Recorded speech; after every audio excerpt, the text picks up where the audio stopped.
Ili usipitwe na matukio mbalimbali na uwe wa kwanza kutazama video zetu, tafadhali bonyeza neno subscribe hapo chini ya video hii, kisha bonyeza alama ya kengele itakayotokea. Asante. Diamond Platnumz kwa mara ya kwanza ameamua kumtambulisha Pipi Jojo kwa namna ya tofauti. Kwanza kabisa ameweza kuonesha nia yake ya dhati ya kumsaidia Pipi Jojo. Unajua Pipi Jojo ametoka kwa Chief Godlove kama vile ametoka hana chochote, kwa sababu ukiangalia Chief Godlove zile nyimbo zake zote ambazo alimsaidia Pipi Jojo kurekodi, alimsaidia kumpatia pesa ya video, zile video zote Chief Godlove unaambiwa amezifuta. Sio tu unaambiwa, tembelea katika ukurasa wa YouTube wa Pipi Jojo unaweza kujionea. Chief Godlove amekuwa na roho mbaya sana. Yaani tayari msanii amemalizana naye, ni sawa, tumekubali, lakini haimaanishi kwamba zile nyimbo tena ambazo alizifanya kipindi yupo na wewe unaenda tena unazifuta ili mradi tu Pipi Jojo asiendelee kupata kipato kupitia zile nyimbo, au namna gani vipi? Chief Godlove hajafanya fair, hajafanya poa, kwa sababu anamrudisha nyuma yule msanii. Yule msanii tayari kuna nyimbo zake, kuna challenge ambazo alikuwa amezifanya na mashabiki zake, na ndio maana ukitembelea katika ukurasa wa Instagram Pipi Jojo alifuta kila kitu ambacho alikifanya na Chief Godlove, licha ya kwamba waliishi kama baba na mtoto,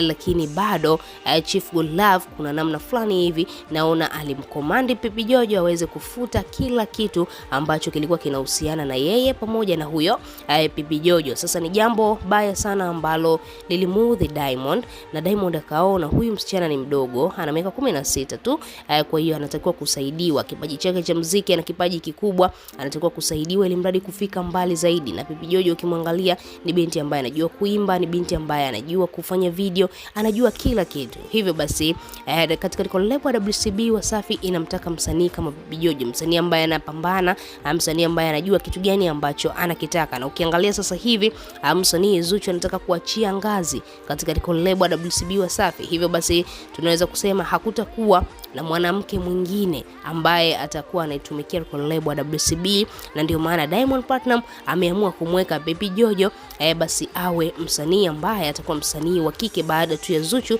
kuachia ngazi, kwa sababu Zuchu sasa hivi level zake ambazo amefikia sio tu kuwa chini ya collab, level zake ambazo amefikia basi ni yeye kuja kumiliki collab yake. Na ndio maana ukitembelea katika ukurasa wa Instagram unaangalia kuna page ambayo Zuchu tayari alishaianzisha muda mrefu, inaitwa Good People Gang. Hiyo Good People Gang basi ni collab ya Zuchu ambayo ameamua kuikuza sasa hivi, alafu baadaye akija kuizindua, kuifungua basi tayari iwe imeshachangamka kutokana na yeye tayari ameshaichangamsha kwa asilimia kubwa sana. Sasa Pipi Jojo bana, Diamond Platnumz ameweza kutangaza na kukaribisha watu wote kwamba baada tu ya mfungo wa Ramadhani na Kwaresma ataweza kumfanyia sherehe kubwa Pipi Jojo. Ukaribisho wake utakuwa mkubwa sana na ataalika mastaa wengi sana ili mradi tu Pipi Jojo aweze kutambulishwa katika collab ya WCB Wasafi. Bana, comment zikawa nyingi sana, watu wakawa wanamlinganisha